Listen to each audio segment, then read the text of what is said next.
Hello बच्चों, कैसे हैं आप। आज के इस वीडियो सेशन पर हम पढ़ने वाले हैं आप-बहु नियम के अपवाद के बारे में, मीन्स एक्सेप्शन ऑफ आप-बहु रूल्स के। आपने पिछली वीडियो पर आप-बहु नियम और आप-बहु नियम की सहायता से तत्वों और उनके आयनों के सरल इलेक्ट्रॉनिक विन्यास बनाने सीखे थे, लेकिन अगर आपने वो सीखी नहीं है तो आप पिछली वीडियो देखकर उसको ज़रूर सीखें। और आज हम उन तत्वों के बारे में पढ़ने वाले हैं जो आप-बहु नियम के विपरीत एक अलग प्रकार से ही अपने इलेक्ट्रॉनिक विन्यास को प्रदर्शित करते हैं। मीन्स ऐसे तत्व जो आप-बहु नियम की सहायता से अपने सरल इलेक्ट्रॉनिक विन्यास प्रदर्शित नहीं करते, तो उन्हें हम क्या बोलते हैं, अपवाद। तो आज हम पढ़ने वाले हैं अपवाद के बारे में। तो यह तत्व अपने कुछ विशेष गुण को प्रदर्शित करने के कारण ऐसा कर लेते हैं। तो हम देखते हैं कि कौन से तत्व आप-बहु नियम का पालन नहीं करते हैं और ऐसा क्यों वो करते हैं। तो सबसे पहला आज हम देखने वाले हैं क्रोमियम। क्रोमियम हमारा सबसे पहला अपवाद है और सारणी में स्थित तत्वों में से। तो क्रोमियम की अगर बात करें कि वो आप-बहु नियम के अगर आधार पर वितरण प्रदर्शित करते हैं, तो अगर इसके विन्यास को आप देखोगे तो होना चाहिए 1s2, 2s2, 2p6, 3s2, 3p6, 4s2 and 3d4। अगर हम देखें तो आप-बहु नियम के बेसिस पर हमारे इस क्रोमियम एलिमेंट का 24 का इलेक्ट्रॉनिक विन्यास ये होना चाहिए, लेकिन हमारा जो क्रोमियम तत्व है वो आप-बहु नियम से थोड़ा सा विपरीत यहाँ पर अपने इलेक्ट्रॉनिक विन्यास में परिवर्तन प्रदर्शित करता है। तो वो क्या है वो देखो। तो ये अपने इलेक्ट्रॉनिक विन्यास में से क्या करता है, 1s2, 2s2, 2p6, 3s2, 3p6, यहाँ तक तो सेम, लेकिन यहाँ पर क्या करता है कि 4s कक्षक से अपने एक इलेक्ट्रॉन को 3d में ले जाता है। अब ऐसा विन्यास वो करता है, तो ऐसा क्यों? क्योंकि उसकी स्टेबिलिटी इस प्रकार के विन्यास में अधिक हो जाती है जबकि उस पर नहीं। तो वो स्टेबिलिटी कैसे बढ़ जाती है, तो उसको देखो। यहाँ पर 4s कक्षक में से कितने इलेक्ट्रॉन थे, 2, और 3d में देखें तो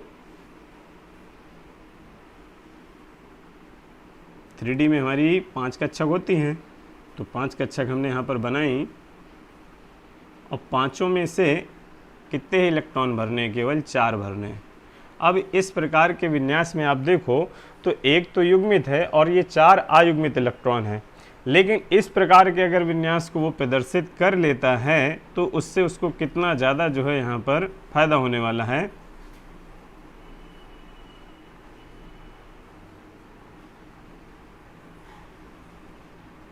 दो, 3, 4 और 5। तो देखो इस प्रकार के विन्यास में से उसकी सभी कक्षकें 4s से लेकर 3d5 सभी कक्षकें कैसी हो गई, अयुग्मित रूप में हो गई और आधी फील्ड हैं, हाफ फील्ड रूप में हैं। तो जैसे कि हुंडे के नियम में हमने पढ़ा है कि किसी भी परमाणु की वह कक्षकें जो पूर्ण पूरित होती हैं या फिर कहें पूरी भरी होती हैं, और वो कक्षकें जो आधी भरी हुई होती हैं या हाफ फील्ड होती हैं, वो आंशिक भरी कक्षकों से अधिक स्थायी होती हैं। ठीक, तो इस प्रकार की अवस्था में उसकी ये कक्षक आंशिक भरी हुई है, ये वाली तो पूरी भरी थी। लेकिन अब अगर आप देखो तो उसकी ये वाली और ये 5 कक्षकें पूरी ही कैसी हो गई, अर्धपूरित अवस्था में हो गई। तो अर्धपूरित अवस्था में हो जाने के कारण उसकी स्टेबिलिटी जो होती है वो अब बढ़ जाती है। तो इस कारण क्रोमियम जो है हमारा इस प्रकार का विन्यास प्रदर्शित ना करके कुछ इस प्रकार के विन्यास को प्रदर्शित करता है। क्लियर। अब इसके बाद दूसरा हमारा जो अपवाद है वो आता है कॉपर। तो कॉपर की बात करें तो कॉपर परमाणु का परमाणु क्रमांक होता है कितना, 29। ठीक है, तो कॉपर की बात करें तो कॉपर का परमाणु क्रमांक है 29। अब यदि मैं इसी में इसको सही कर दूं तो 29 का विन्यास अगर हम बनाते हैं तो कुछ होना चाहिए 4s2, 3d9। 29 का अगर हम जो है कॉपर का विन्यास बनाते हैं आप-बहु रूल के बेसिस पर, तो 29 कुछ इस तरीके से होने चाहिए। तो उस आधार पर 4s पर कितने थे, 2, और 3d में कितने हैं, 9। तो उस आधार पर हमारी जो 3d कक्षक है उसमें 9 इलेक्ट्रॉन है और 4s में 2। तो देखें तो इसमें एक अयुग्मित इलेक्ट्रॉन रह जाता है। लेकिन जैसे कि आप देख रहे हो कि 4s के सापेक्ष 3D कक्षक जो होती है वो ऊर्जा स्तर में अधिक जो है स्थायी होती है, और इसको स्थायित्व लाने के लिए ये क्या करता है, अपने इस विन्यास में से थोड़ा परिवर्तन कर देता है और यहाँ 4s1 कक्षक से एक इलेक्ट्रॉन को 3D में जंप करा देता है। तो 3D में अब कुल मिलाकर कितने हो गए, 10 इलेक्ट्रॉन। अब चूंकि ये उच्च ऊर्जा वाली एक हमारी उपकोष है या कक्षक है और ये उससे निम्न ऊर्जा वाली, तो यदि वो अब किसी को अपना ये इलेक्ट्रॉन डोनेट कर भी देता है तो उसकी पहले सेल, दूसरे सेल और तीसरे सेल पूरे क्या हो जाएंगे, भरे हो जाएंगे। जबकि इस प्रकार के विन्यास में यदि वो किसी को अपना एक इलेक्ट्रॉन दे भी देता है तो क्या वो स्टेबल हो जाएगा, नहीं।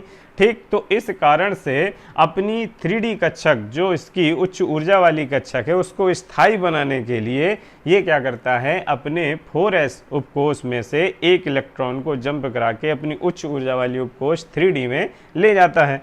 तो इसका पहला कोष, दूसरा कोष और तीसरे कोष की सभी कक्षकें फिल्ड हो जाती हैं, तो ये अपने आप को अधिक स्थायी महसूस करता है। तो इस कारण कॉपर भी आप-बाउग नियम के बेसिस पर इस विन्यास को प्रदर्शित ना करके इस वाले विन्यास को प्रदर्शित करता है। अब इसके बाद बात करें तो अगला एक्सेप्शन आता है हमारा पैलेडियम, पीडी। तो उसको देखते हैं। Palladium means 46। अब 46 की विन्यास अगर आप जो है पैलेडियम की आप-बाउग नियम के बेसिस पर करते हो तो 1s2 2s2 2p6 3s2 3p6, और चूंकि 3D इसकी पूरी फिल्ड हो जाती है तो हम उसको साथ ही में लिख देते हैं 4s2 4p6 and 5s2 4d। अब एक बार काउंट कर लेते हैं, 2 2 4 6 10 2 12 6 18 10 28 2 30 30 6 36 2 38 और कितने बचे 8 38 2 40 6 46। अब देखो अगर हम हुंड के नियम के आप-बाउग नियम के आधार पर देखते हैं तो हमारी 46 की विन्यास कुछ ऐसी होती है, लेकिन ये महाशय क्या करते हैं, ऐसा विन्यास प्रदर्शित नहीं करते। ठीक, तो कैसा करते हैं वो देखो, 1s2 2s2 2p6 3s2 3p6 3d10, ये सब सेम है। देखो हाँ, अब 4s2 4p6 के बाद परिवर्तन देखो कि 5s में से उपस्थित इसके जो 2 इलेक्ट्रॉन थे तो वो क्या करता है, समझा बुझा कर अपने बाह्य कोष में उपस्थित उन 2 इलेक्ट्रॉनों को 5s कक्षक से क्या कहता है कि 4d में दे दो, ताकि चौथे कोष तक हम क्या हो जाएंगे, पूर्ण रूप से स्थायी हो जाएंगे। तो हमें कोई अगर जो है इलेक्ट्रॉन डोनेट करेगा तो ठीक, नहीं करेगा तो हम अधिक स्थायी बने रहेंगे।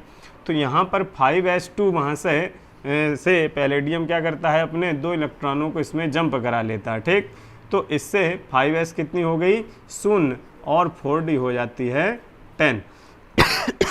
तो इस प्रकार से इसमें से 5s कक्षक कैसी हो गई, 0, जबकि 4d हो गई 10। तो अब उसका पहला सेल, दूसरा सेल और तीसरा सेल और उसके साथ साथ चौथे सेल की जो भी कक्षकें यहाँ पर थी वो पूरी फिल्ड हो गई। तो अब ये अपने आप को अधिक स्थायी महसूस करेगा, क्योंकि इसकी सभी कक्षकें इस प्रकार के विन्यास में जो है हुंड के नियम के अनुसार फुल्ड हैं। तो अगर हम हुंड के नियम के आधार पर भी देखें तो देखो यहाँ पर 8 इलेक्ट्रॉन थे हमारे पास, तो इसके पास 2 अयुग्मित इलेक्ट्रॉन थे, तो ये एक प्रकार की आंशिक भरी कक्षक है। अब जब इसकी उच्च ऊर्जा वाली कक्षक आंशिक रूप से भरी रहेगी तो क्या वो स्थायी होगी, नहीं। तो इस कारण ये अपनी उच्च ऊर्जा वाली 4d कक्षक को स्थायी बनाने के लिए क्या करता है, 5s को मना कर उससे 2 इलेक्ट्रॉन ले लेता है, जिससे इसकी सभी कक्षकों पर क्या हो जाते हैं, सभी इलेक्ट्रॉन जो होते हैं पेयर्ड हो जाते हैं। तो जैसे कि मैंने तुम्हें अभी बताया कि किसी परमाणु की जो अर्धपूरित या हाफ फिल्ड और जो पूर्ण पूरित या फुल फिल्ड कक्षकें होती हैं वो आंशिक भरी कक्षकों से अधिक स्थायी होती हैं। तो इस कारण से हमारा पैलेडियम कुछ इस तरीके से विन्यास प्रदर्शित ना करके इस प्रकार से विन्यास को प्रदर्शित करता है। और इसके अतिरिक्त एक और हम अपवाद यहाँ पर देख लेते हैं, तो वो अगला अपवाद है हमारा सिल्वर, Ag धातु, चांदी। ठीक, अब चांदी का विन्यास बनाने के लिए उसका एटॉमिक नंबर होता है 47। अब 47 का विन्यास में इसी में से अगर करेक्शन करके सही कर दूं तो यहाँ पर हो जाते हैं हमारे 49। ठीक है, 2 2 4 6 10 और 10 और 10 20 8 28 2 30 6 36 2 38 2 40 और 7 47। क्लियर। अब सिल्वर महाशय को करना चाहिए आप बाउ नियम के आधार पर अगर विन्यास का जो है पालन, तो विन्यास होना चाहिए हमारे इलेक्ट्रॉनों का ये वाला। तो उस आधार पर इसकी कक्षकों में से 5s में 2 और 4d में 9 इलेक्ट्रॉन होने चाहिए, लेकिन ऐसा वो नहीं करता। तो क्यों नहीं करता? तो उसका भी कारण वही है कि इस विन्यास में से उसकी जो स्टेबिलिटी है वो अधिक नहीं रह पाती है। तो यहाँ पर एक इलेक्ट्रॉन है और यदि वो इलेक्ट्रॉन यहाँ पर युग्मित हो जाए तो वो कक्षक जो अधिक ऊर्जा वाली है वो ज़्यादा स्थायी हो जाएगी। तो क्या करता है, ये भी अपने 5s में से जो 2 इलेक्ट्रॉन थे उसको एक को जंप कराकर वो यहाँ पर ले जाता है। ठीक, तो यहाँ से जब एक इलेक्ट्रॉन चला गया तो यहाँ कितने बचे? एक ही इलेक्ट्रॉन। तो देखो ये कैसी हो गई? अर्धपूरित हो गई और ये वाली हो गई पूर्ण पूरित। तो अर्धपूरित और पूर्ण पूरित कक्षकें हुंडे के नियम के अनुसार आंशिक भरी कक्षकों से अधिक स्थायी होती हैं। तो इस प्रकार से किसी परमाणु में से जो ऐसे अपवाद होते हैं वो अपने विन्यास में कुछ ऐसा परिवर्तन प्रदर्शित करते हैं। तो याद रखना है, क्रोमियम, कापर, पैलेडियम, सिल्वर जैसे जो तत्व हैं वो प्रमुख रूप से पेपर पर अक्सर पूछे जाते हैं। तो आपको उनके विन्यास जब भी बनाने हैं तो याद रखने हैं कि उनमें क्या परिवर्तन करना है। ठीक, तो उससे आपका जो है विन्यास कभी भी गलत नहीं होगा। ठीक है, तो इस प्रकार ये 4 अपवाद मैंने आपको बताया। इसके अतिरिक्त और भी अपवाद हैं, लेकिन हमें 4 ही अपवाद जो है क्लियर करने हैं जो हमारे लिए पर्याप्त हैं। Okay, good bye.